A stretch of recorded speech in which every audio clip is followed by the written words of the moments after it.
So this is the end of the presentation. I'll see you the next time.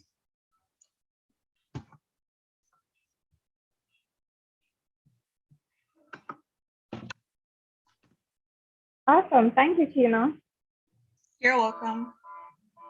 Well, thanks, Kina, for the presentation. I'm sure everyone knows now the differences between a storefront and an online platform for their business. So we're going to go into 5 minutes with JD before we have our Q&A with Mark Croskery. All right, hey guys, greetings. Welcome to another week of looking at market highlights. One of the biggest stuff that happened today, carb cement that we've been watching so much going so far down. Victoria, you're the one who told me about this. You want to briefly tell us what was happening? Okay, sure. So guys, the last time we spoke about carb cement, we were talking about how their Q3 results came out and 1.8 drop in revenue due to bad weather, unexpected. So as you can see, there's a steep fall today, guys. Look at that chart. It's a very steep fall. So apparently what happened, which I found out recently too from a fellow young investor, was that the workers are actually on strike, which is what's causing all of this stuff. I mean, today the market has just been extremely crazy. If you were to look at the day charts of carb cement, there's so many spikes and drops and spikes and drops. So it can be a good thing if anyone was able to secure that dip and, you know, make a profit on the way up, or if you're already invested in it and then you're wondering why your stock is falling, it might be kind of concerning, but we'll see what happens. It's a very interesting story that we've been following over time. So hopefully the workers are able to sort out the issues with the management and stuff. Not sure exactly why they're on strike, but let's see how the story develops. Yeah, it must suck to be a manager whose work is on, like, if your workers are on strike and that's what everybody else is blaming the stock price crashing on, I wouldn't want to be in that shoe. Oh gosh. Just quickly, apparently it's due to the production workers not getting their split of like the profit sharing. Apparently they underperformed or something like that.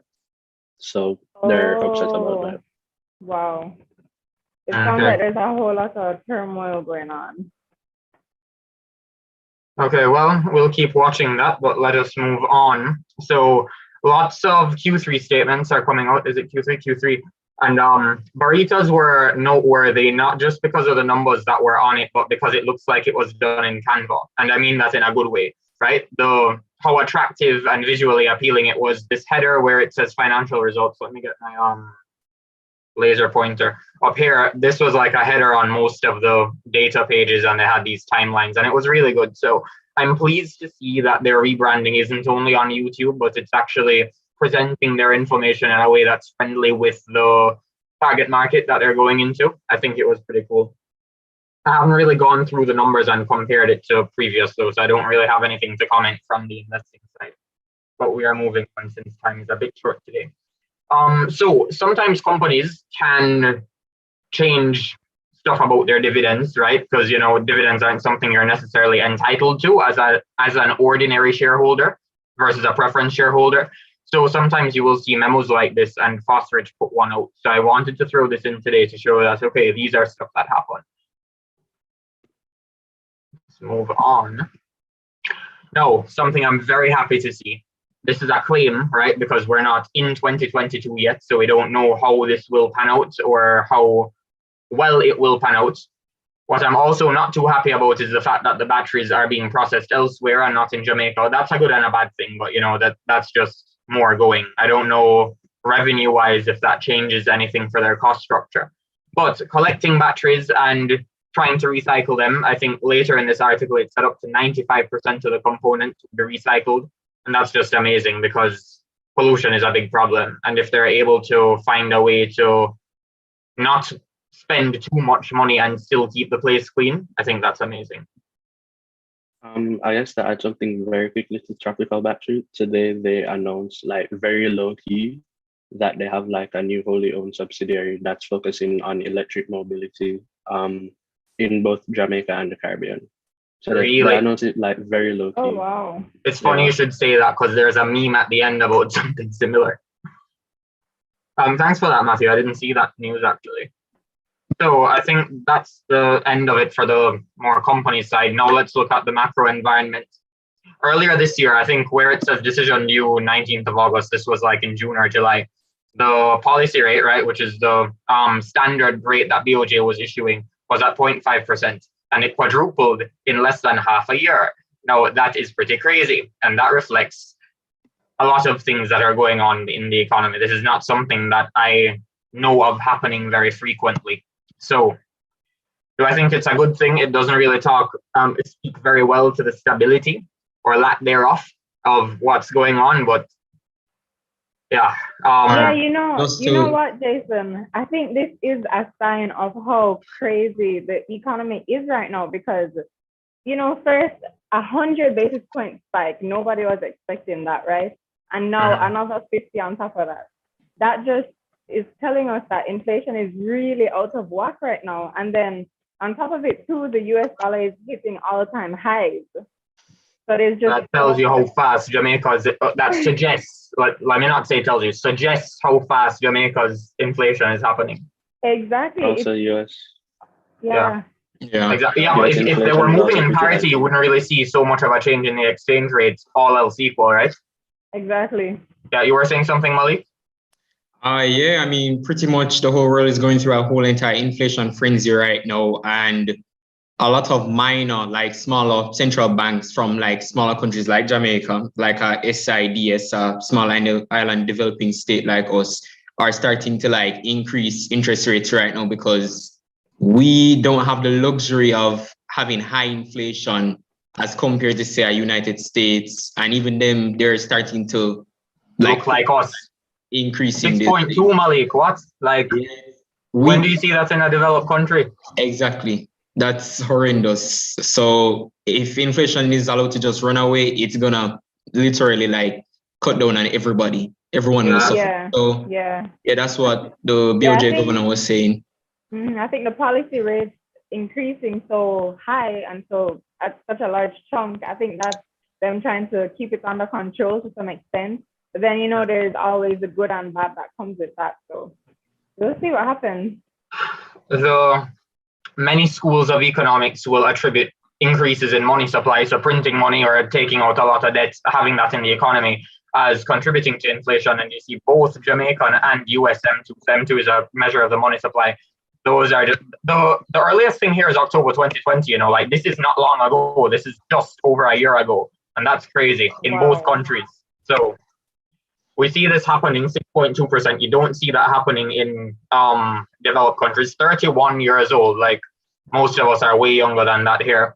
And I was told, I'm not sure how true this was, that the 6.2 does not measure food and fuel. Because I mean, who would do that policy-wise? Maybe it's not the truest thing to do. I'm not saying this from a point of being informed.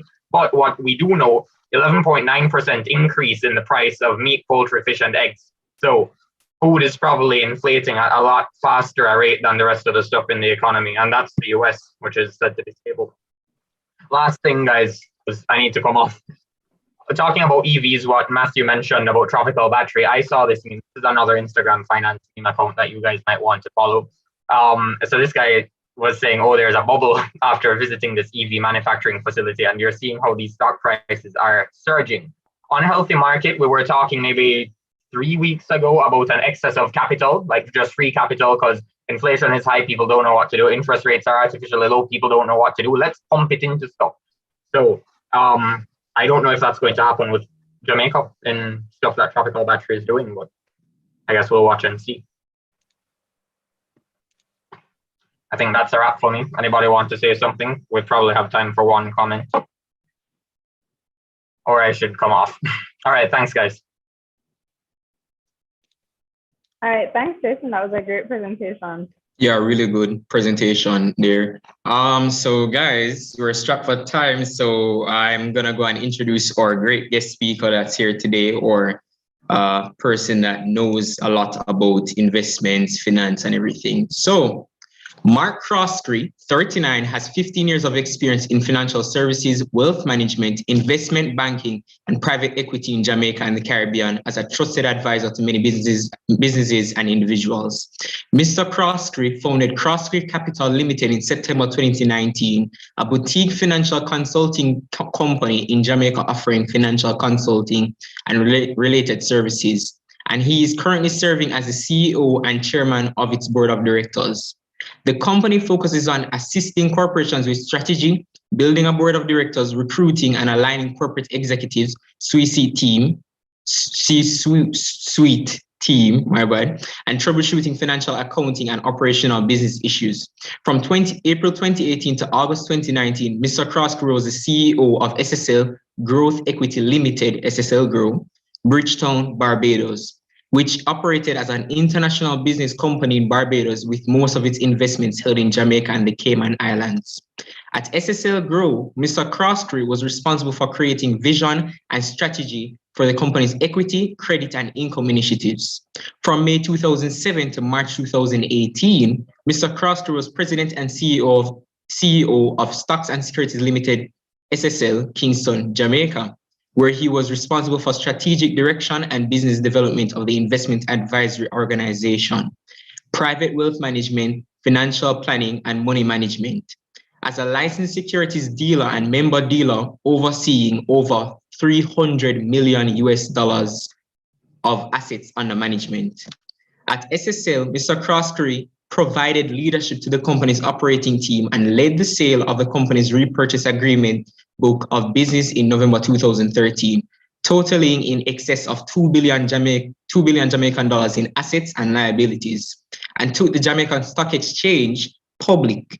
Mr. Croskery obtained a Master's of Science degree in Global Financial Analysis in June 2004 from Elkin B. Callum Graduate School of Business, Bentley College, Waltham, Massachusetts, and a Bachelor's of Science degree in Finance Accounting in May 2003 from Bentley College, Waltham, Massachusetts.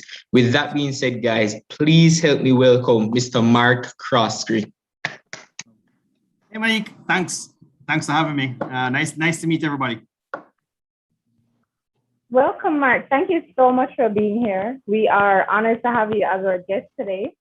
So, guys, as you heard, Mark Croskery is in fact an outstanding businessman in the Jamaican financial landscape, and he brings so much expertise with him and so much wisdom that he can share with us, which is exactly what we'll be doing today. So to kick off the discussion, Mark, can you please tell us a little bit about your journey and career path in the financial industry? What was it like for you?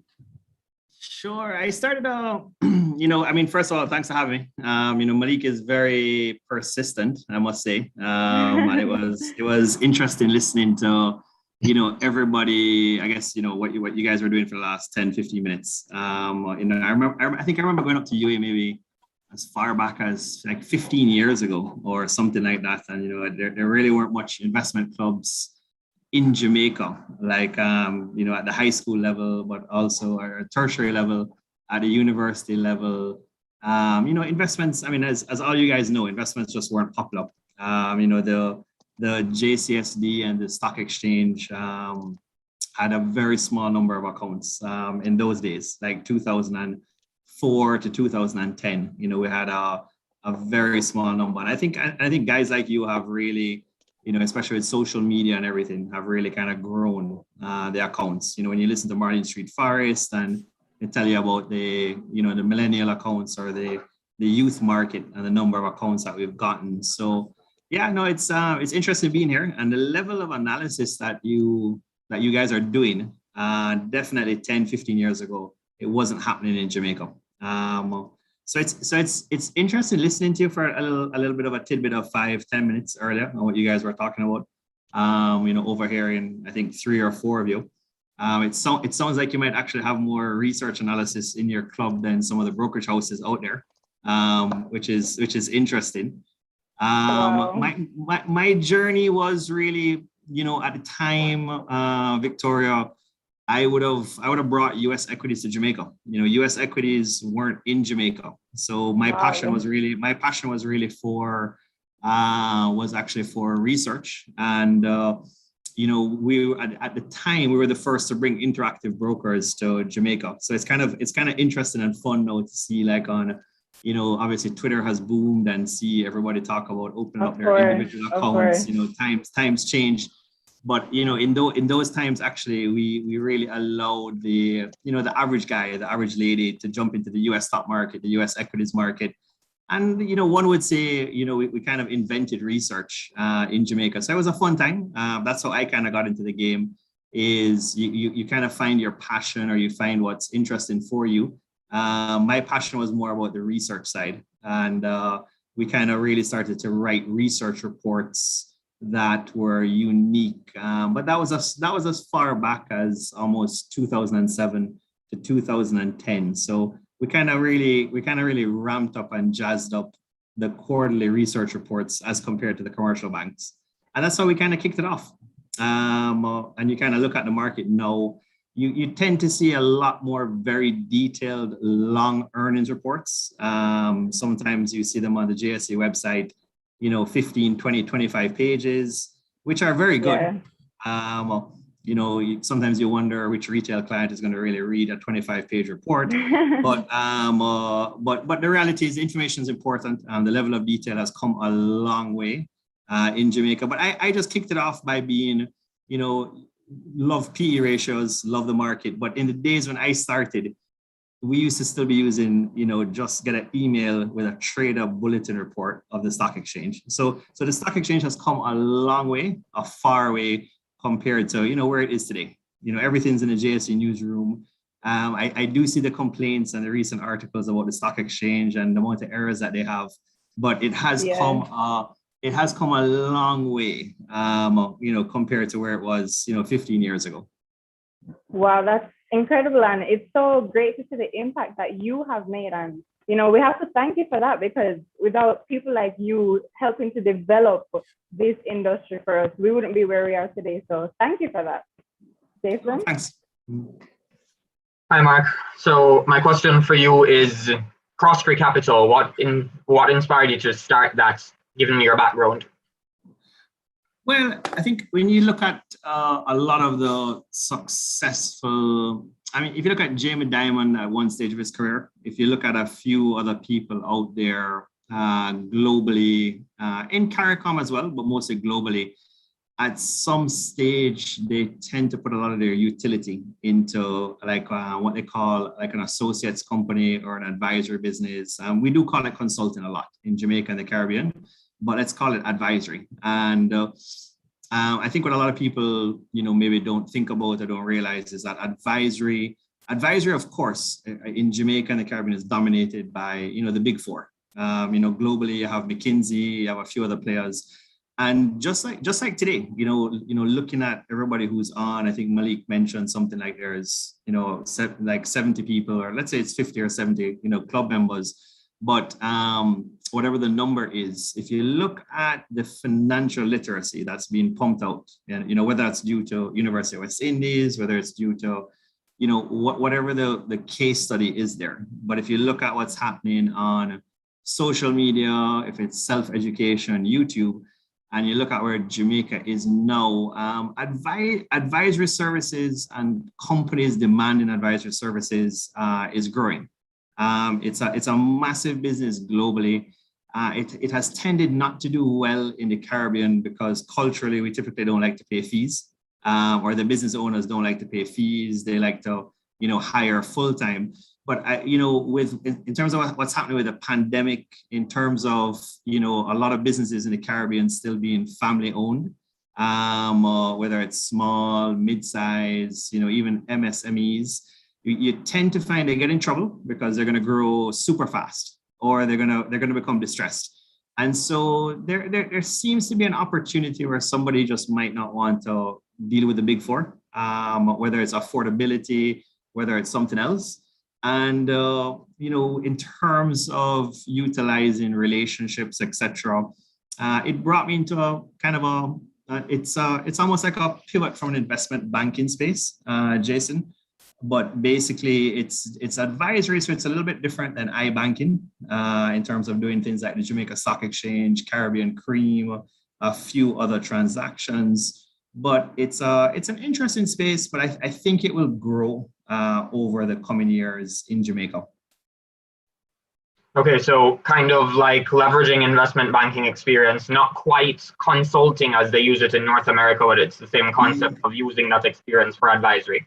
Yes, and you know, it's interesting when you look at, like, say, you know, without speaking for them, but when you look at like a PwC globally or even in Jamaica, and you know, whether it's on their website or if you know run into their personnel, or if you look globally, it's interesting that they will differentiate between mergers and acquisitions and consulting. So even like, let's say for today, it might not be the purpose, but you know, for somebody who's in this group, you know, obviously some of you will be aspiring to go into finance, is, you know, a lot of these shops make it very clear and distinct. It's confusing though. Sometimes I would even get confused about it, you know, when I was your age or even older.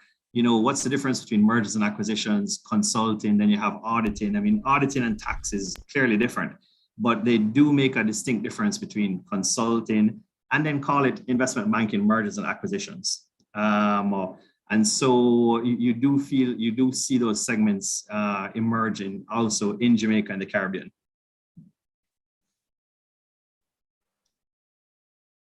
Okay, understood. Victoria? Okay, so Mark, you're the chairman and CEO of Croskery Capital Limited, but we know you also have your business show on CVM and your YouTube channel, It's Money Mark, and all the social media platforms that you share financial information on. So yes. Given your experience in both the media and financial industries, how important do you think the media is for the financial markets or business on a whole? Yeah, you know, media, I mean, clearly you have the benchmarks in the US. You know, Bloomberg, I mean, when you look at how much money Bloomberg has made off of, you know, he made it off of Bloomberg terminals, not necessarily Bloomberg media, but, you know, they both, you know, filter into each other, of course, and provide data, etc. But, you know, recently the Jamaica Stock Exchange, I think, did some surveys about they want to launch their own TV station or they want to launch their own cable channel, and, you know, whatever happens there, happens there. There's been tremendous business channels launched in Jamaica. A lot of them have failed though, because again, the advertising revenue from a business segment, you know, getting business advertising revenue in Jamaica is not easy, or the Caribbean as a whole, not just that. You've given a lot of magazines also launched in the last decade and fail as well. You know, the common answer is, okay, we need business channels, we need magazines for financial literacy. But when you look at it now, like some recent guests that you've had, and it's very popular. I mean, when you look at, like, say, you know, finance Twitter, and you look at Twitter accounts, and you look at even what you guys are doing today, you know, which is mind-boggling compared to, you know, where the market was 10 years ago, because the market just wasn't there 10 years ago in Jamaica. You know, when I would have started off, you know, 15 years ago.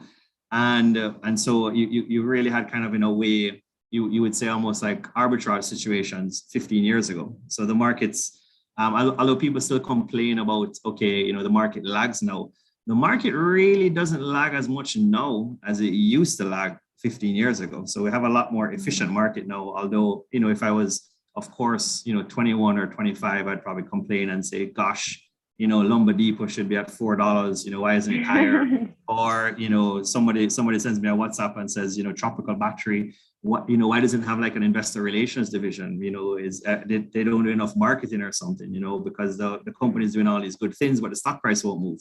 So, I get all these kind of, you run into somebody, you bump into somebody when you have a media show and they want to ask you about stocks all the time. You remind them that, look, you know, we're not really here to give you investment advice. You know, we can send you over to somebody, we can give you some guidance.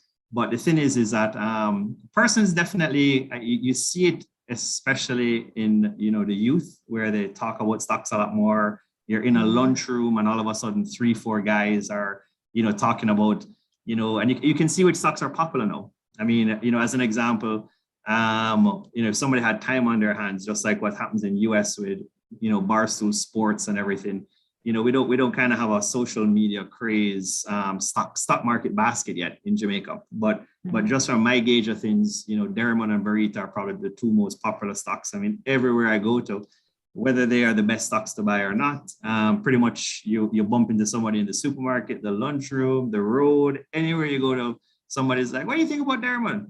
What do you think about Burrito? So, I think a cool idea for somebody to take on is those type of things. I think that would make media more exciting. Is almost like somebody who understands statistics and data better and social media. But there has to be a portfolio of stocks that clearly persons identify with in Jamaica a lot more. But to go back to your question, Victoria, is the media in Jamaica, if you look at it, has been traditional media for decades, right? So it's the same, It's the same thing. The dollar moved 10 cents today. The dollar moved 10 cents yesterday. The benchmark interest rate was this, or the BOJ CD was that. So even the stock market, it's the same graphics for some of these shows for probably when for a long time. So I think when you think about that, it's translated now into YouTube because it's more cost effective. It's translated into digital, and I think within the next 12 months, maybe there's probably going to be some digital disruptor who takes it to a whole level, another level, or maybe it's going to be 24 months. But clearly, media and news in Jamaica is going to change, and it's going to be much more disruptive. When you look overseas with Robinhood, CNBC, everything, everybody has gone more digital. So clearly it plays a huge role. It's all about financial literacy, but cut into the chase. I mean, financial literacy can also be about making money, right? We harp a lot about financial literacy and everything, but I mean, I think what's driving a lot of people is, they see somebody else make money. They see somebody else make a ton of money on carb cement, and they're like, wow, I missed that gravy train. I want to get in on that too. So whether they want to self-educate, but I think a lot of Jamaicans now are self-educating, because when we looked at even setting up investment clubs and donating money at one point, I remember a long time ago, the reality is that even at the CXC level, you never had stock market courses, right, in POB. So, I'm not sure what changed, whether there are stock market courses now at UE. I mean, you guys could tell me, but there was a long time in Jamaica where, the American guy obviously had a leg up on us if you went to university overseas, because you'd go to university anywhere in the world and there'd be like a 16-year-old with an E-Trade account. And if you were a Jamaican, you wouldn't be buying your first stock until you're like 25. So I think the game has changed now for us as Jamaicans through social media, to get back to your question, because everything's out there and all of us are self-educating. We don't need anybody to tell us. I mean, everybody's just like what you guys are doing today. I mean, you guys are putting up, memes, you're putting up everything, and you're doing it yourselves, talking about tropical battery lithium. And, just like what Malik did. I mean, somebody can just pick up their phone and call, somebody at Tropical Battery and say, gosh, your guys' marketing is horrible. What are you guys going to do about it going forward? I think it's hurting the stock price. But I think it's a game changer now. It's becoming very Americanized, or first world in Jamaica. That's a great thing. And to answer your question, I don't know if it is the media that's contributing to the advancement in terms of adding that value to the academic curriculum, but there are in fact some courses that UE offered with relations to investments. I think there's one called Investment and Analysis, financial management courses where you get to learn some of the detailed things. But I absolutely agree with you that a lot of people are self-educating and seeking that knowledge on their own. But media definitely plays a huge role in that for sure. Okay. Yeah. Over to you, Jason. Terrific. All right, thanks. So when we were talking about the media, you had made some comments about how in Jamaica it had been pretty standard for a long time. So yes. I want to know what made you want to transition to the media side of the industry with your show on CVM, your YouTube channel, especially given that you were in the more hands-on financy side of the industry before. No pun intended with the hands. Yeah, I tend to talk with my hands. That's a good one though. I like that. Funny enough, when I did the show, it actually started off as a hobby. So, one of our guests who came on the other day, we actually had, recently we did Derrimon. I don't know if it's aired as yet, but it should air soon. But we filmed Derrimon recently. I think also Jason Hensel from Island Outpost. We try to keep a very, diverse group of guests and interesting stories, because, some of them give their personal history and, and so forth, not just the business. But interestingly, in telling one of them, it started off as a straight hobby so we started off with really the nightly news. We didn't start with a longer episode, which is interviewing, call it, businessmen, businesswomen, and CEOs. So that kind of came after, and we kicked that off with, Michael Leachin was the first episode we did. And of course, he owns a network, etc. So it was a logical first choice. And of course, he's super accomplished and owns NCB and many other companies, Portland Equity. But essentially, we started off as a hobby and said, look, this is a great idea. This is some good branding. I love stocks. I like the stock market a lot. Been doing it from maybe 15, 16, going on to the stock exchange on Harbor Street. So it really kind of started as something simple. And I think that's how most good ideas start, is you just kind of, I think the key to life is execution. You might make a bad idea, but I think if you execute well, who knows what happens with it, as long as you keep executing and keep it consistent. And it kind of, in a way, morphed into something else. So, we started off kind of with a graphic, and we started off with, okay, we're going to do this. And it kind of took off from there. It's had like anything, it's kind of ups and downs, but we've really got it consistent now. And then we said, okay, then the nightly thing is going well.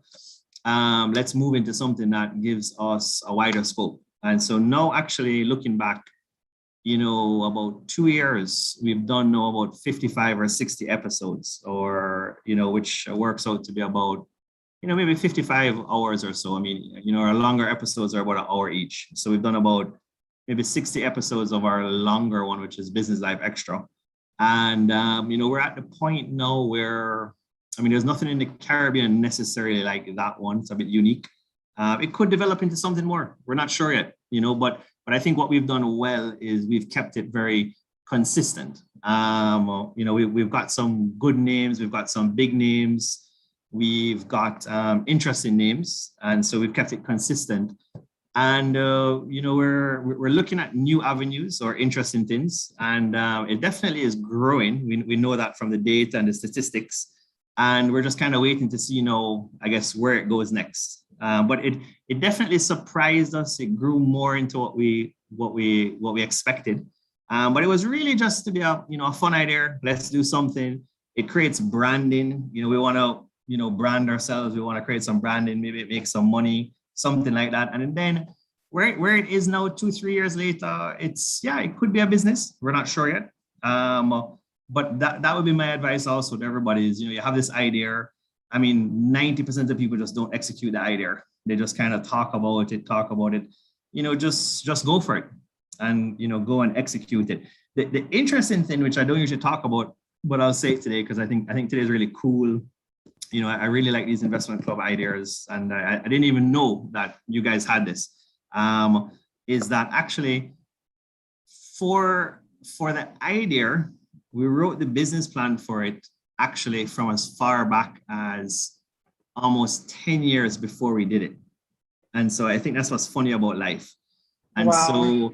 So I was actually trying to do the same thing with Jamaica News Network 10 years before, okay? And right at the time when I was trying to do it, so it was actually a 10-year-old idea. And but right at the time I was trying to do it, JNN, I think they got sold to Radio Jamaica.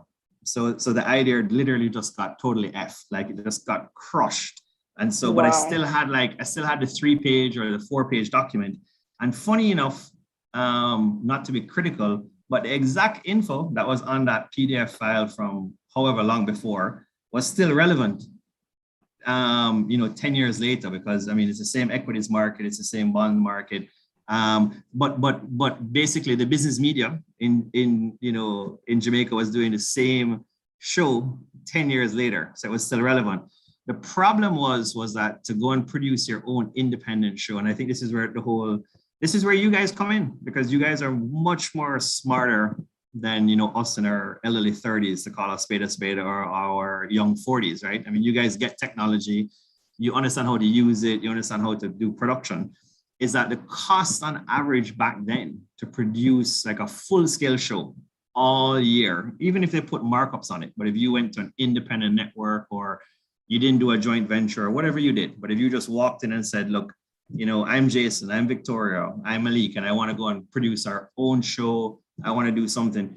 In those days, even 10 years ago, it could be as much as $5-7 million. And so Wow. it just, there was no ROI. You know, I was really young. You couldn't justify it to a board. Like, in other words, this couldn't be a marketing expense. It was way too much money. And that's probably why also you don't see, you know, a lot of like that type of creativity, you know, because I mean, in the US, as you know, content sells. And I mean, every day, you know, you see Squawk Box, and then, you know, tomorrow morning you could see Morning Joe, and then the next day you could see something else. And then if it doesn't sell, they just kind of close it and then do something else. So actually, you guys have helped jog my memory. Yeah. So the idea wasn't a new idea. It's just, but you know, life is all about timing. Probably a lot of your mentors will tell you that, is that if you get the right timing, also not just execution, but go, even if you got to stay awake all night, sleep 2 hours, drink coffee all day, just go and hit that timing. Because if the guy on the buy side or the lady on the buy side to give you that deal is not ready, you're not going to get the deal done in 3 months from now. So just, you know, just if you're not the elephant in the room that day, just go and do whatever you have to go do. So it's all about timing. And so when we did the show at this point, it was just kind of, you know, luck of the draw. It worked out perfectly. And you just got to be in demand at the right time. Whatever everybody in this is doing, or whatever you guys want to do, it's just about, you need to be in demand for what you're after. Yeah. I like what you said about the consistency as well, because I remember a clip from the first episode you had with Michael Leachin, where he was drawing the exponential versus linear curve, and he was like, you know, you have to bear out that time where you're not seeing the results and still keep at it. And that's what let you still manage to get through, right? Because you were persistent enough and like, okay, I'm not going to tear up this paper, tear up this business plan. Let's let it go through, and now it's flourishing. No, you're 100% right. I mean, sometimes you're doing like 2-3 things, you know, you're late, you're frustrated, other people are frustrated. I mean, whatever it is, but he, you know, yeah, he has a diagram there, those XY axes that really, you know, were popular. And he's right. You know, no matter what field you're in or what you're doing, you're gonna have the frustrating moments. And, you know, that's where everybody kind of just says, boy, let's call it a day and throw away this thing. But you forget that you actually put in, you forget you put in like 6 months of work already, you know, so you go back to zero, as he said, or, you know, the point of his graph. So yeah, that definitely has merit. All right, thanks for that, Victoria. No, that's absolutely incredible, Mark. The fact that you guys are so much ahead of your time. And kudos to you and your team on the growth that you've made so far, because that is something very commendable. And even in the chat just a while ago, our young investor member said, Khalil Mitchell said he really appreciates the knowledge provided by Money Mark. So you guys are in fact making an impact. Oh, thank you. Okay. Yeah. Okay, so I know your program is mostly about giving information about the stock market, but in general, we have a lot of young investors in this Zoom meeting right now. So some of us invest, some of us are brand new to it. What would be your top 3 tips? Yes, I saw that. You know, everybody's going to invest differently, right? I mean, I'm sure, you know, listening to the different voices in the group today, I can already tell, you know, who probably has their values already and who has their investment principles already, and maybe who's learning from who. But I'm a big believer in opportunistic investing. It doesn't really happen much in Jamaica right now. But, you know, I'm a big believer in, you know, picking the right spots. I really don't think you should just really walk into a financial advisor and, you know, the financial advisor just says, oh, you know, Victoria, great to meet you today. You have $500,000 Jamaican, and boom, you just need to buy these 5 stocks right away. Buy CPJ, buy VMIL, buy NCB, buy this, just because you have the money and buy that. So I'm really strongly against that. I think that happens a lot, in fairness, in developing markets. I remember even somebody, asked me today, just in passing or recently, hey, there's this bond that I got called about for sale, and a lot of times advisors, forget to kind of say, is it Euro clearable? Is it a private security? What happens if the guy wants to sell it back? A lot of times somebody tells you, yeah, man, we can buy it back. And then you have a digital incident where, they sold it to you and your family at like a 10,000 block, and really it needs to be 100,000 US block, according to the prospectus or the regs document. So, I mean, you have all those different stories out there, but getting back to the point is I really think there's more money to be made in opportunistic investing, which is essentially just pick your spots and be really focused. It's nothing that's new, but if you really feel lumber depot needs to be at $4 or $5, then load up on that one. If you Mailpack threw in a little bit of a clinker, as disappointed with their quarter, but if you really feel Mailpack would rally and be at 5 or 6, then load up on Mailpack. If you think NCB is going to go through a horrible 1 or 2 years, then forget about NCB. No matter how big you think NCB is and whatever they're doing. But I think the first and biggest thing is, I think, be focused. I don't believe in diversification personally, so I think be very focused with your money. I think, and be opportunistic. Don't be afraid to sell when you need to sell either. I think a lot of people, even looking at Michael Eachin in his history, he had to kind of abandon his buy, hold, and prosper, slogan or phrase. That's where I work. That's where I kind of did my first job. So I don't forget that. I used to sell AIC mutual funds in my first job for about 18 months. So I would say to you, I think there's a big opportunity in that market, but you have to choose your own investing style. So I kind of live by that, and not just in the public markets, but the private markets.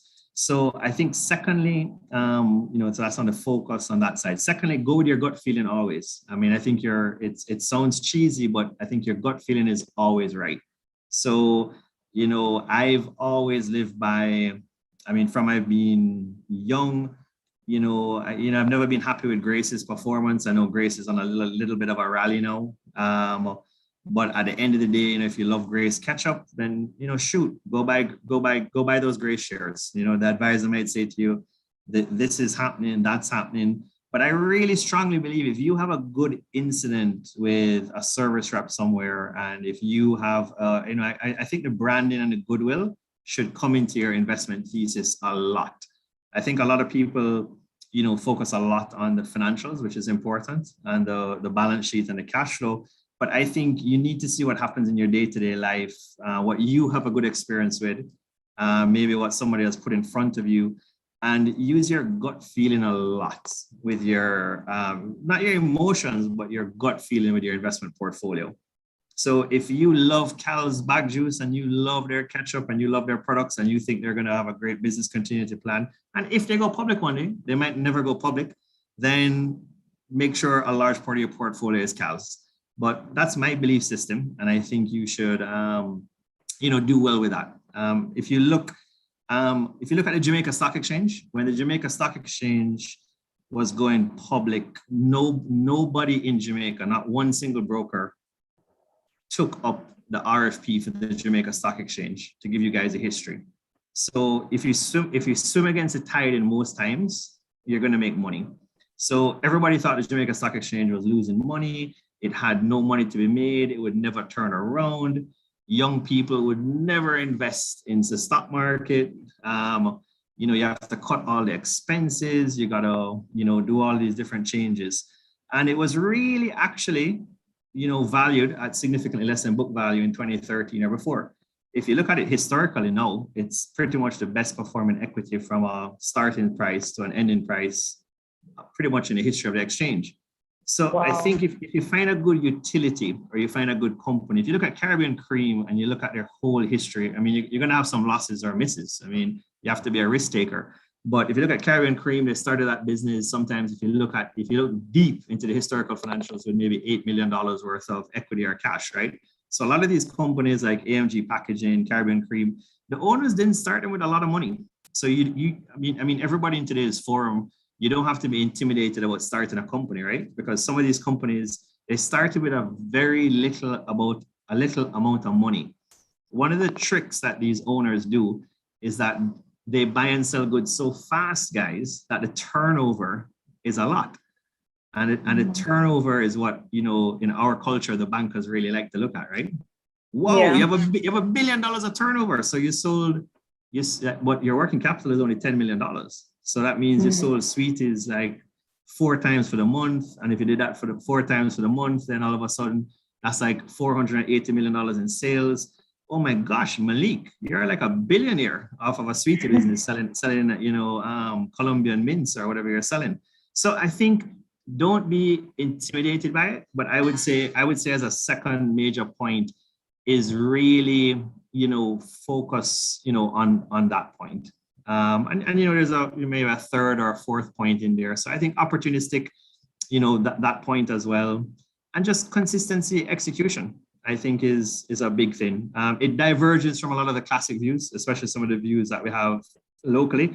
But if you look at it in the pandemic in the US with like Carnival Cruise Lines, nobody wanted Carnival. You look at it with BP's oil spill, it will typically work for you quite a lot of the time. I think you'll make a better alpha or a better return than you'll make with just, doing, every nook and cranny. But obviously you have to have the heart for it, and it needs to suit what your personal value system is. So, and I guess as everybody in here invests more, you'll figure out what you like to do, and what you enjoy doing. Great, thank you so much for those tips, Mark. So something that you said that really stood out to me, which is very interesting. You said you don't believe in diversification. You want to expound on that a bit more? That's really that statement stands out to me. Yeah, well, I mean, if you look at like say a Sagicor Select, right? If you look at a Sagicor Select, if you look at some of those products, I mean, if you bought them, are you underwater now, or how are you doing? If you look at a QWI, I think they're all good structures. They're all good products. I mean, maybe they'll perform over 3 years, 5 years, 7 years. But I mean, at the end of the day, if you took a focused portfolio and decided, I mean, hindsight is 2020. But if you took a focused portfolio and decided, okay, I mean, like, let's look at today, right? I mean, right. And if you guys were in your session and you said, you had even $1 million Jamaican, and you were deciding to just buy 3 stocks. I mean, what would you buy? Would you buy Pfizer, JMMB Group? I mean, yes, we know JMMB Group seems significantly undervalued. Will Sagicor continue at its current range? But what 3 absolute stocks do you feel have the best growth rate over the next 12 months? No speculation, but what 3 stocks do you feel really have a significant growth rate over the next 12 months right now? I mean, if you had to choose one, Malik, if you wanted to go first, which one do you think? Personally, I would probably lean to Pfizer, maybe, because of the whole entire pandemic, and it just came up with a brand new low-cost pill. But I would have to go deeper into their fundamentals. It's a good hedged answer. Victoria, what would you choose? I agree with you that JMMB is so undervalued. And if you saw their report the other day, they are experiencing some serious growth right now. So I would probably agree with that one. All right, and Jason, we can expect a wild card from Jason now. So Jason, give us something exciting. What would you like on the JSE? Okay, I feel like I would be cancelled for saying this, but if I have $1 million to invest, right, I want to pick something that is cheap, that will not be cheap soon, right? Now, I don't know how well this growth would be sustained, but I remember seeing CPJ kind of peak a bit recently, like compared to where I bought it and where it is, I wish I bought more. So I wouldn't go ahead and say, okay, I'm going to blow $1 million on CPJ, but I would definitely investigate it way more, because last I checked, they were under 10 Jamaican dollars per share, and based on projections, this is not investment advice, looks like it would be doing well now. So that's my pick, CPJ. So, okay, but so let's say for example, CPJ is at, let's just say $10 now or wherever it is. And let's say you didn't buy it at $4, right? So you didn't have the stomach to buy it at $4. Yeah, and anyone can answer. What's the stock right now in the stock market that's a CPJ at $4? In other words, what's a stock? I mean, yes, everyone's saying all over Twitter and social media, listen, JMB is undervalued, JMB should be double. So everyone's saying that. But what's a CPJ at $4 9 months ago when it was getting hammered? People were just criticizing, the stock every day. What's something that seems hammered that could turn the corner? I'm seeing Khalil say in the chat, Indies Pharma. You think Indies Pharma could come out with a right? So that's what I'm saying. I mean, so he could be, he could be right? I mean, everybody's hot on Fesco, everyone's hot on Burrito, everybody's hot on that. So something that could really turn the corner, come out with a doubling of profits because they've gotten really beaten up on the stock market. So that's kind of what I'm saying. And then Victoria, to your point on the diversification side, I mean, gosh, I've seen so many retirement accounts or even elderly people who, they spread it out over 20 stocks. There's nothing wrong with it. I mean, it can work also. Right. I just think you will do better, get a better rate of return, bang for your buck with a focused portfolio. But I don't think there's anything, wrong with it. It's like saying, look, I want to try and do 3 tasks for today really well. I just can't do 10 tasks. It's going to stress me out. I mean, a similar principle. I mean, totally different, but a similar principle. Okay. Well, I think that's fair. And there's definitely merit to both sides. Nothing is wrong with either, whether you want to have a focused portfolio or if you want to diversify. I think it really comes back to having confidence in your investment. And that really stems from knowing what you're doing. You have to know what you're putting your money in, right? So a lot of us in this group, where this group is actually a very diverse one because so many people very diverse, but some people in here are actually,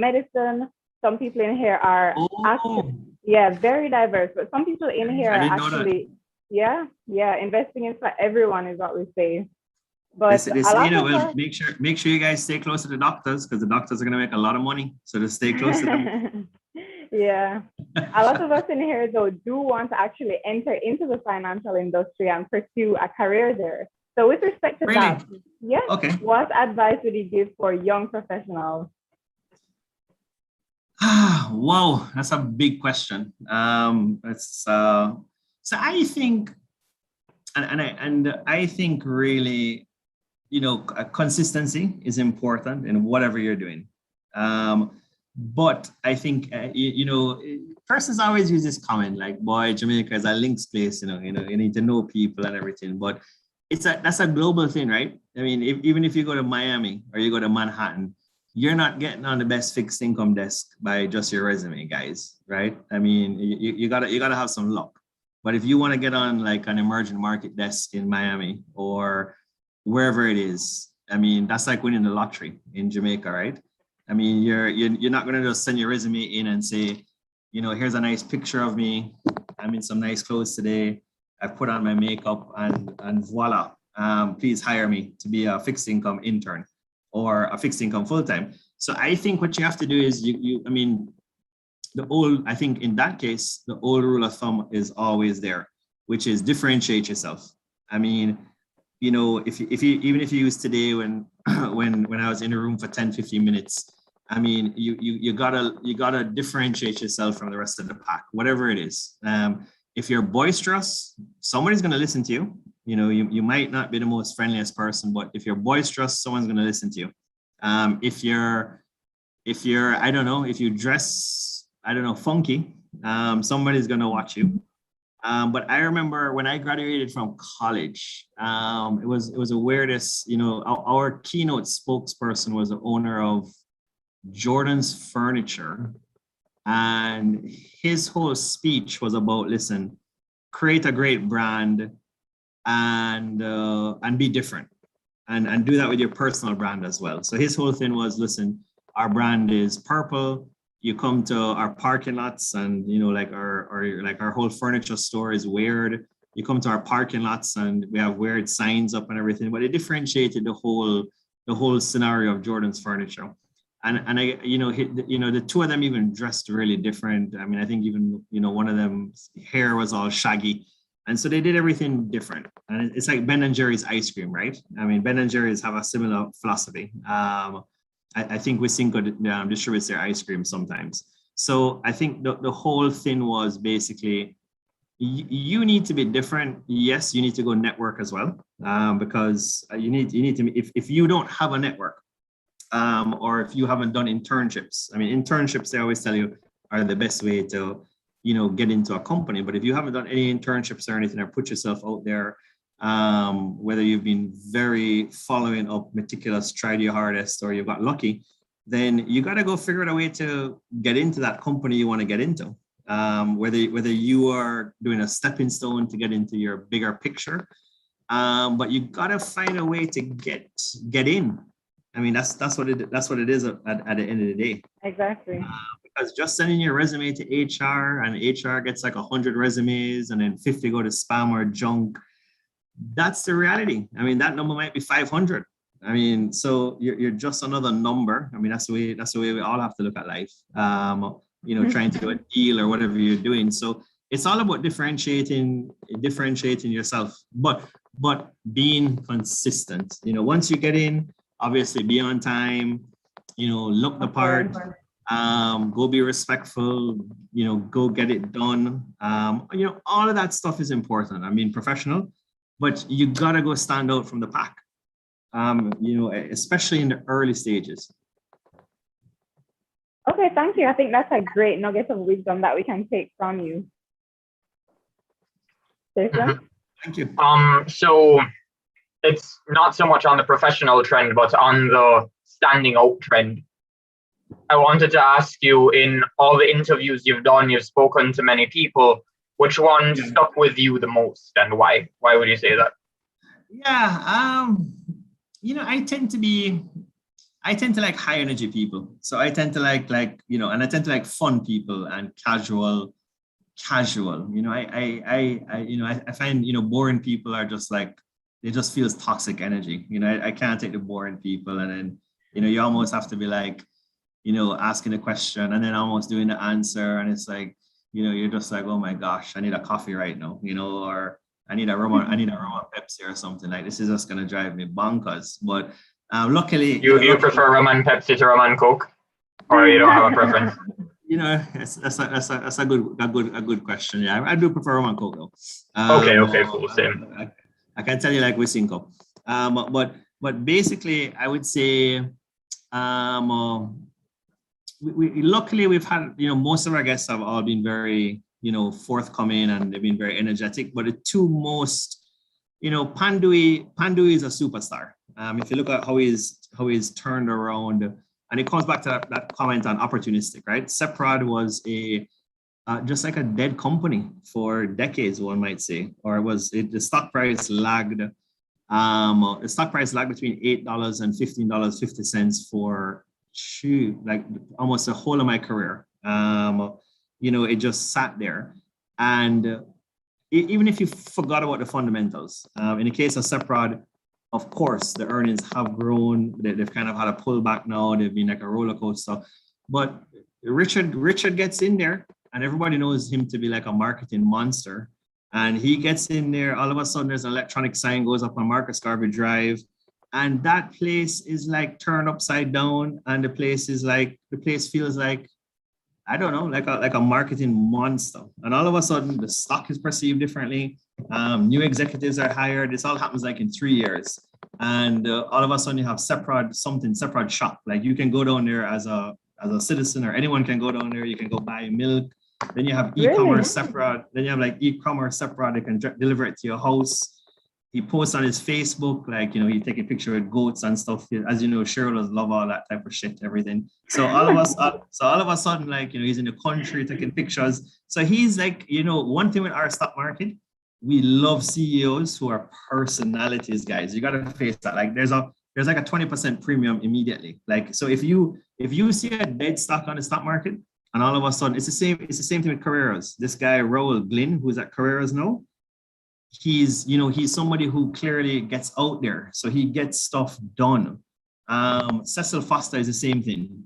Cecil is not a guy who's out there, but the market loves Cecil, right? Even if the earnings were flat, the newspaper would put him, so sometimes also you have to realize the media loves a CEO or the media hates a CEO. So you got to put that in your analysis as kind of like factor 3 or variable 3, because if you invest in a company also where you just know the market loves the CEO or the investor relations, but he's going to turn around that business and the chairman or the board will empower him. So when Richard came on the show, my job is like easy. I mean, you ask this guy questions. I mean, he's just spitting fire. And then Gary Parrott is the same thing. So the two guys who really stand out there, are like Pandui and Parrott. A really emotional one and nice one was Mark Melville from Trucker, because, at the time, Trucker was getting hammered with the whole pandemic and everything. He almost like kind of cried on the show. We've never had somebody kind of cry. So, and also the audience got to see a different side of some of these CEOs, because, you always see a CEO who's kind of like hard and, they're very strong. We're all patriotic, but sometimes you get to see somebody emotional and that goes a far way. It depends on what sector they're in. So those are nice. And then I would say recently we did somebody that was very different. So we did Jason Hensel from, Jake's, and he kind of gave a whole different spin to life for me. So he spoke about kind of like eco-tourism, but more community tourism or community development, and how you can kind of make money from working with people and community. And I mean, you don't hear that from 99% of people right now. It's all about obviously profits and capitalism and everything. So he kind of like we interviewed him and he spoke about a whole different lifestyle and, just, how to work with people and human resources. And so that was kind of an eye-opener. That was kind of a nice show. That was almost like a show that more was educating me, I would say, than me asking questions. So that was very interesting. So that one stuck with me. But without question, like if I did a best CEO in Jamaica barometer, and I mean, if you look at the performance of Supreme Ventures, you look at the performance of Seprod, I would say, even if you're a bank, maybe, clearly Pandui and Peart stick out as CEOs that can turn around companies, or if they were to be, put into a big public company, man, you want to buy that stock or you want to buy out of that stock. They seem like machines. If I was just to do kind of an interview barometer to answer your question. All right, thanks for that. Somebody in the chat said this is to separate yourself in action. So I guess it's their personalities and the stock price, right? If there's a 20% premium on your separating yourself, well, that counts for something. Yeah. And one thing we know in our culture, right? We don't like, we want honesty, but we don't like honesty. And what I mean by that is if you have a public company CEO who goes out there kind of on a very high critical level about national policies and all that type of stuff, well, he better make a lot of money for that public company, because I tell you something, he or she will get annihilated, the stock price will get annihilated. If you look at, say, Jamaica Teas is a case like that, right? I mean, it's a very outspoken CEO. The company has gone on to do well now. I mean, so in a case like that, but when the profits weren't doing well, it took a long time for that stock price to rebound. What's good now is, John in that case was very outspoken on national policy, which I mean, in fairness, in Jamaica, we need that. But for a few years when they were struggling with the real estate development, when the profits weren't there, the supermarket was dragging on the profits. If you look at that couple of years kind of base case and the share price, basically appreciation or going down, they really struggled. And if you spoke to a lot of analysts in the marketplace and everything, it kind of came back to a thing of, vibe of management and a lot of comments. And so what you tend to find is that we as Jamaicans, we're very emotional people. We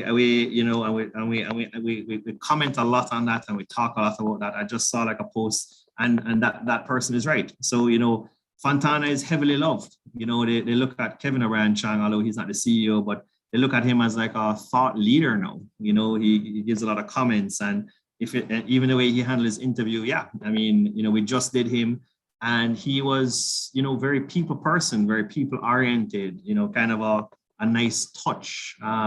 So clearly they're able to balance, you know, give the profits, but able to balance the people side. So and they're, you know, they've done a 52-week high as well. So I think yeah, you put that into your analysis. I think that's an important point as well. All right, thanks for that, Victoria. Okay, awesome. So Mark, you're singing praises to all of these CEOs, but you yourself, you're a chairman and a CEO. So what is the most rewarding part? I'm not a public company CEO. That we're talking about public company CEOs. No, that's okay. They're on the hot seat. You've still made such a huge impact in the industry. So what's the most rewarding part and the most challenging part of being an entrepreneur and a business owner? I think, you know, everybody will kind of mention to you, okay, you know, work-life balance and so, but I don't think work-life balance is the biggest one. I think when you get into it, you know, risk, I think is a big thing.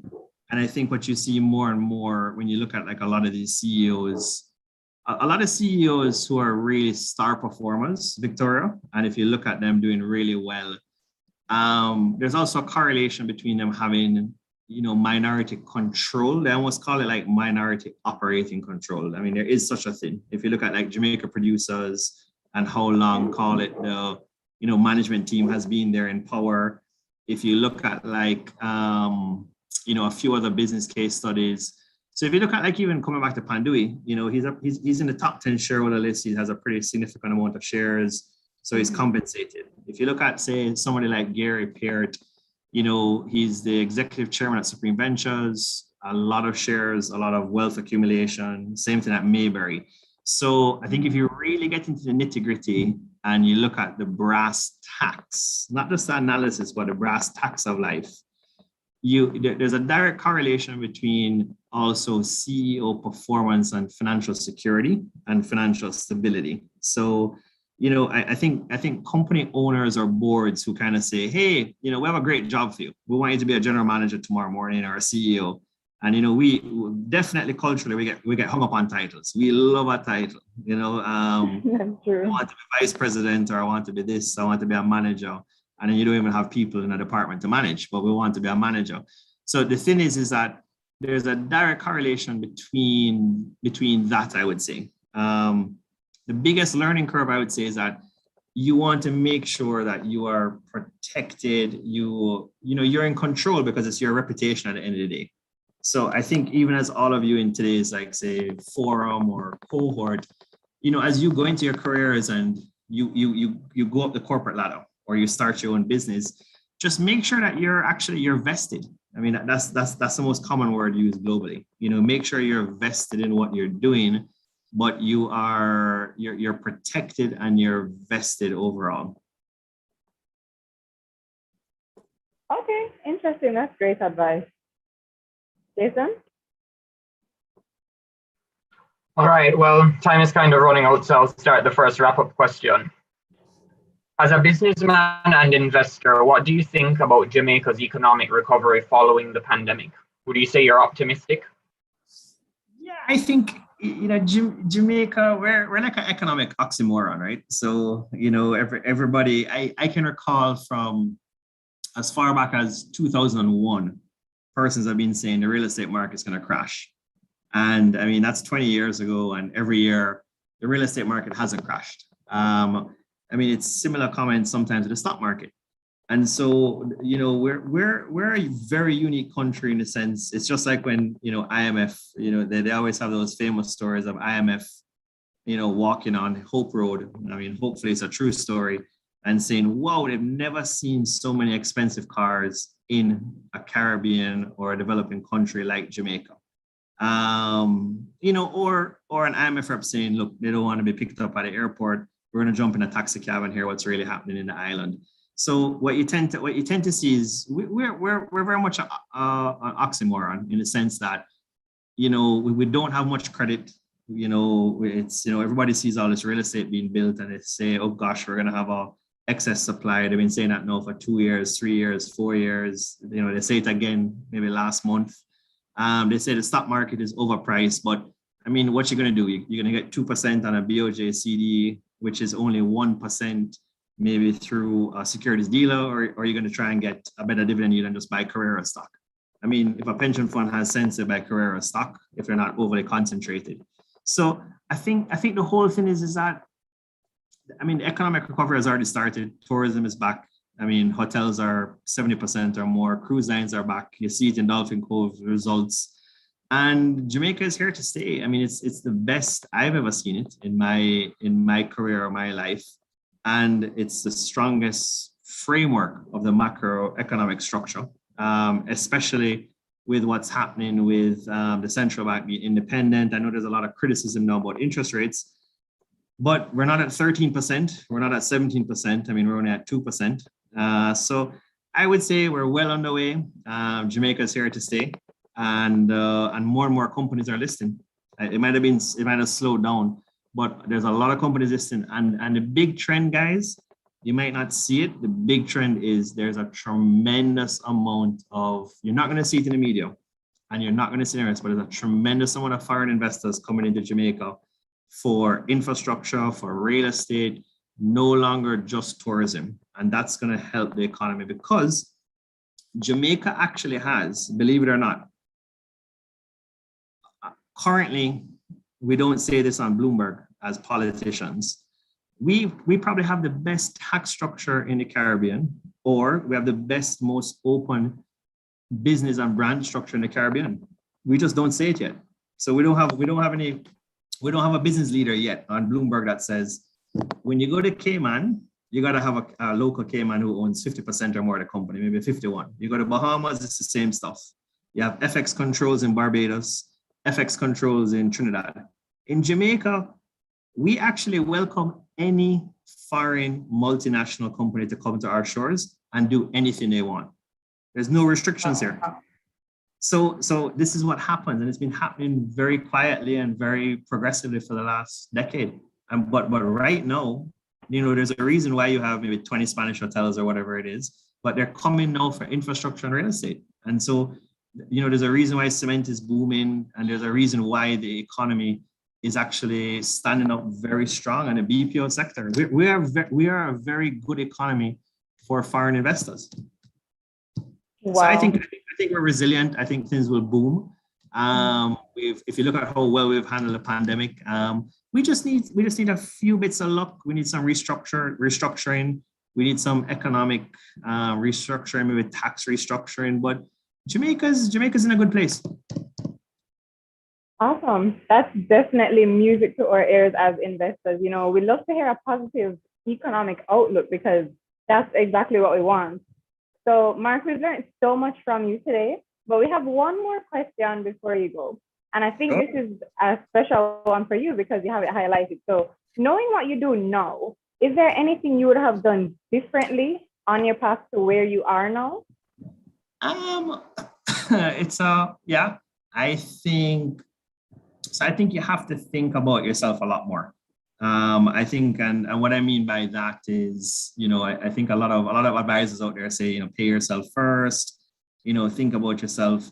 But I think don't underestimate doing, like a business plan for yourself or like a game plan for yourself. And I think, as you go through life, whether you're going to do it in your jobs or you're going to do side hustles or whatever you're going to do, you're going to start a business with, friends, partnerships, put in place those shareholder agreements, even if it's your friend, put in place those contracts. But, and I think also, persons are going to tell you get 51% or take control, but, just make sure that you're protected in everything that you do. Look at your personality. Maybe you want control. Some things are good for partnerships. Some things aren't good. Some things you might want to get some passive shares in, like if your friend is starting a business. But I would say a lot of people do underestimate that comment, and you might be naive to it when you're in your 20s or even your early 30s about, pay yourself first, etc. But I think the biggest thing is you got to take care of yourself. as cheesy as it sounds, and you want to help everybody. And you got to say no sometimes, but focus on yourself. I mean, you guys are at a brilliant age now, even if some of you have student loans, or even if some of you have other pressures or stresses with the pandemic, but you're in a brilliant age for Jamaica. I mean, there's two things I always remember in Jamaica wrapping up is I remember when I started off at 21 or so at NCB, there was only like, I don't remember, maybe 1 or 2 nightclubs, maybe 5 restaurants, like in a certain tier. And when you look at Jamaica now, because I like to look at trends and I like to analyze these things, somewhere like Cayman might have 140 restaurants. If you look at Kingston now, and this is what Jamaicans forget. This is only, let's say, roughly 16 years later, guys. So in 15 to 16 years, have something like, let's say, 40 restaurants in Kingston. The key in analyzing a country to invest in, when you look at a global basis, is investors look at, like, you have Starbucks. Well, we now have Starbucks, right? Right. How many restaurants do you have in Kingston? How many hotels do you have? You have a nice hotel. So you have AC hotel. But how many restaurants do you have? So now what has happened is you might have a friend that comes in and they say, we might be sick of it because we live here, but a friend comes in and says, this is amazing.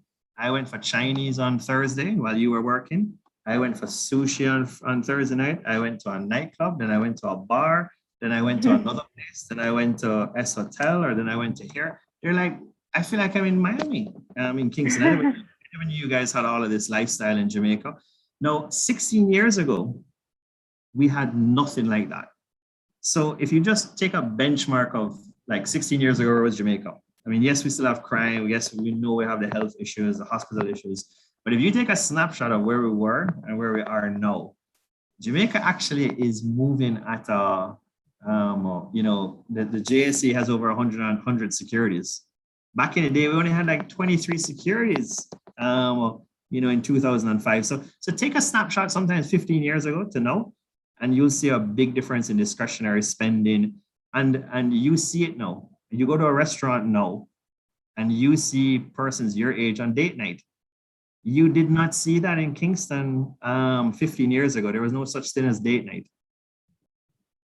And so all of those little things are you're not going to see it in like formal statistics with the Bank of Jamaica or PIOJ or Statin, but those are all big trends. You would never have seen, as I keep stressing, you wouldn't have seen 15 years ago, 10 years ago, 2 young people in college or whatever it is out at a restaurant having dinner. So that tells you something, whether that's, you guys could tell me whether that's discretionary spending, whether it's freelance work, whether it's just the society has changed.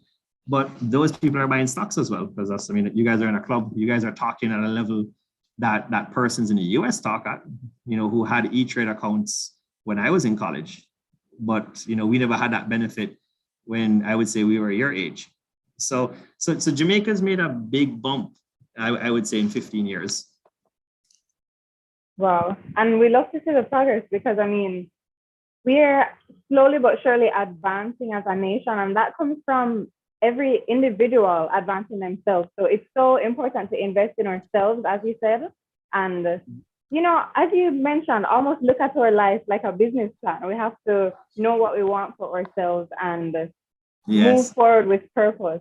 So that's definitely some incredible advice. And thank you so much, Mark, for your time. And remember, you what's different with your guys' generation, don't limit yourself to Jamaica, guys. Yeah, I know a lot of you know this already with the digital age, the internet. You can be doing like freelance work globally. You can be doing stuff on Zoom, everything. But, I grew up in a generation and in the generation above me of like, it's Jamaica and it's Jamaica, that's it. There's nothing else. I think, I'm on a kind of cusp, like I'm within like 9 months I'm still a millennial technically. But in other words, I think don't limit yourself is what I would say to you. So like, I know we have to wrap up, but what I would say to you is that,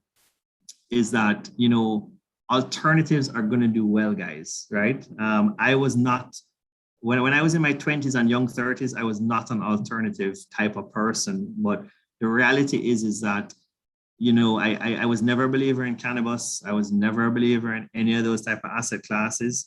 But, you know, I sit on a psychedelics board in the US, for example, on the OTC market. So, I'm regulated by New York Stock Exchange, NASDAQ, et cetera, in a personal capacity. So, you know, I sit on a US stock market company as an independent, non-executive director in the psychedelic space, you know. So, you know, I decided as I got older, I want to do something fun. I want to do something new. I want to try something else.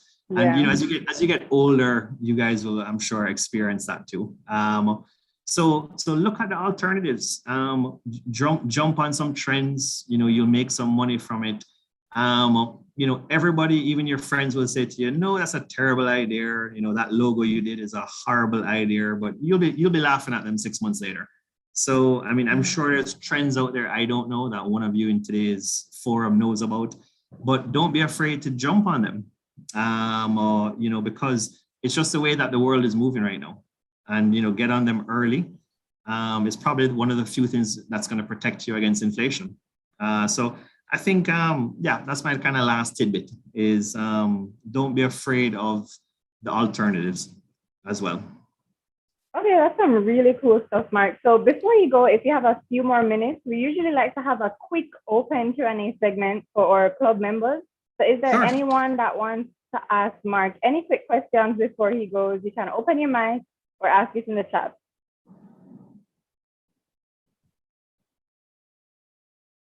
Anyone at all?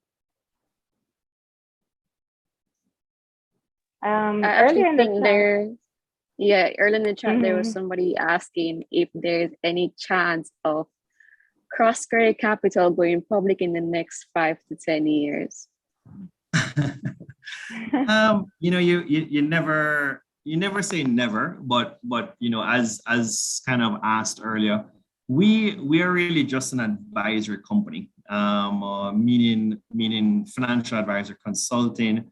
So it would be doubtful. You never say never, but really we don't make principal investments. You know, while we might see principal opportunities, you know, we don't do principal investments, meaning we don't take equity stakes in companies, private or public.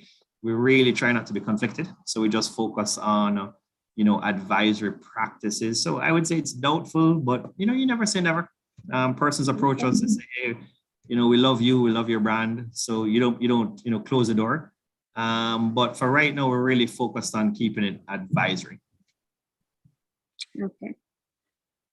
Okay. On our YouTube live stream, I think we had a question earlier.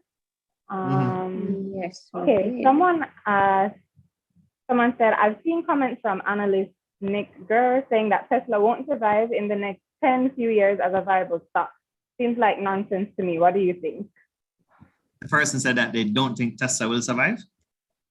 No, they said an analyst said that.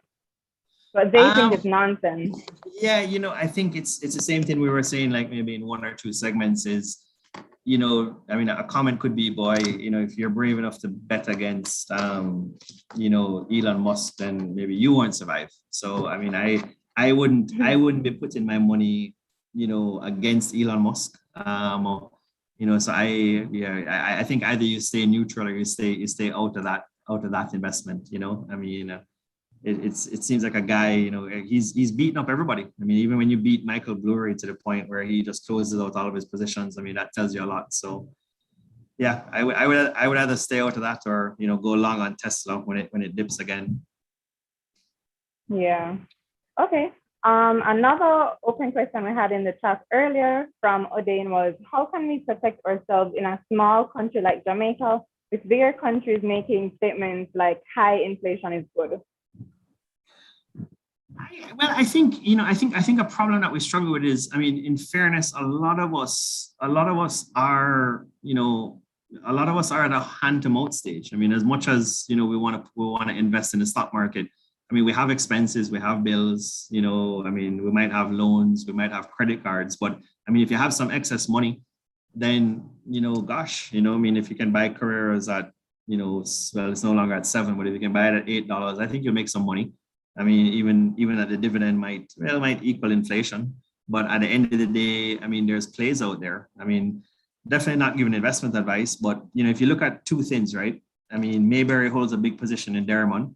Maybe we'll wake up one day and somebody buys that position, and all of a sudden Derrimon is at $4, right? I mean, the only thing holding back Derrimon right now is that Mayberry holds kind of a shitload of stock in the stock, right? I mean, so there's no analysis to do, right? It's like Lumber Depot as well. Lumber Depot could race. So the quick answer to your question is, look, I mean, buy some stocks if you have some excess capital. I mean, if you don't have excess capital, then I mean, I don't know, go plant some fruits and vegetables is the other answer. I mean, I know a lot of us might not want to do that, but I would say buy some shares if you have some excess cash. And like what we said earlier, look at alternatives. I mean, the world is changing. You see this whole metaverse thing. You see all the different plays now with cryptocurrency. You see the plays with this. I mean, there's safe ways to get in, but even if you put 10 US into it, you might as well jump on some of the trends, because as long as you're early enough to the game and the trends, you're going to make some money there. I can't comment on the fundamentals, but you might as well jump into some of those fintechs or trends and make some money. Obviously Nvidia is all the rage. It jumped again, but just a while ago, nobody knew who Nvidia was, right? So I mean, and big tech, Instacart IPO. If Discord goes public, whether probably first quarter next year, I mean, it's the same story again. Google in 2008, everybody's mother and dad said it's a terrible stock. Google is going nowhere. It's the same story. I remember being in actually a boardroom in Jamaica, and Apple was at 131. This is way before the split. And pretty much half or 3/4 of the Jamaica Observer lunch, these were lunch meetings. And everybody in there said, no, Apple is way overvalued at 131. I mean, guys, everyone's going to tell you something. Your opinion is overvalued. Everyone's going to tell you you're wrong. And everyone's going to tell you that it's a terrible stock. If you guys are convicted in your opinion and you like it and you have money, you got to have money. That's the first thing, right? If you don't have money, right. Your opinion means nothing. You're going to be at like, wherever you guys go to, like, oh my gosh, I'm at Uncorked, or I'm at, Broken Plate, or whatever you guys, I know you guys all love nice places, I'm sure. So at the end of the day, you hit the town and you're out and you're like, yeah, Lumber Depot was a great buy. I bought 100,000 units at $3, or I shoulda, woulda, coulda. So the first thing I tell you is get your hands on some money. I mean, if you're not in the game, and you're just talking, whoa, that's the most depressing thing. I mean, you're going to be depressed 2 or 3 years from now. Like, I mean, you're on Twitter and a guy comes out and he's like, Fesco is up 100%. And you're like, oh my gosh, yeah, man, I'm done at Beachwood Avenue getting gas. And, you read all the comments and you're like, I should have put 100 grand in it. So I think you got to make some money, get some capital, get into the game. But sample and dabble in all of those things, and you got to make some money for yourself. Make some money for yourself. That's the biggest thing. No one's going to take care of you at the end of the day, so make some money for yourself. Sure. Absolutely. Malik, you have a question? Oh no, I was just saying true. No one is gonna take care of yourself, so you have to take care. I was agreeing with what Mark was saying. My bad. Well, yeah, the world, Malik, is becoming very individualized, if you notice. And even with this metaverse thing and everything, it's becoming very individualized. I mean, you see it, people get home, they're on Netflix for an hour, they're on their phone for 2 hours.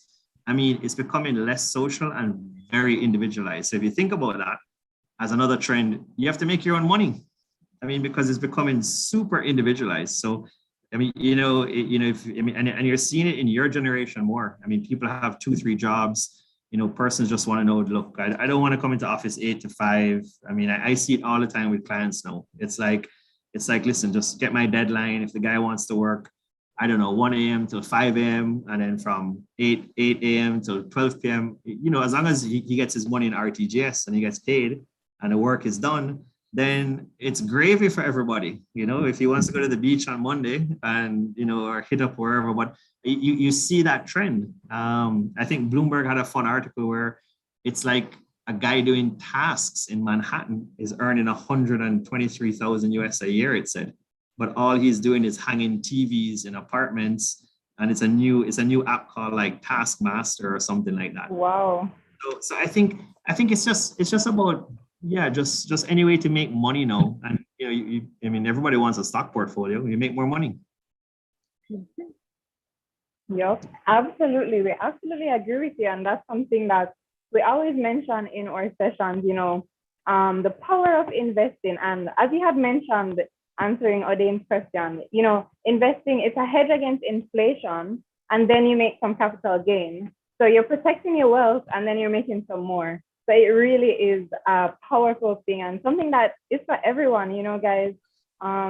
We should all invest. If you're thinking about starting, if you're on the verge of starting, push through, go to your broker, sign up, and start investing, because as we have learned so much from Mark today, there is so much to gain in this industry that's for everyone. So if there are no more questions, we'll wrap up now. So thank you so much for your time, Mark. We have thank you. No, thank you so much. We've learned so much from you. It's been such an engaging and enriching session. We've gained so much knowledge and wisdom from your experience and everything that you've shared with us. And we truly enjoyed this conversation. So thank it you was to a the pleasure. executive committee of UE Young Investors Club. Victor, are you like the chairperson? Since you're at the top of the vice president. Oh, okay. And who's like the chairperson? I'm the president. Hallie, yeah. President. Wait, sorry? Me, I'm Hallie. I'm the president. Oh, you're a ghost. Okay. Yeah. All right. So I take it, and then Jason is the chief investment officer. Definitely. And then Malik is like the head of public relations, marketing, communications. Yes. External relations, yes. Great. Yeah. Good. It's a great team. I'm baffled at what you guys are doing. Just like, I'm telling you. That means so much.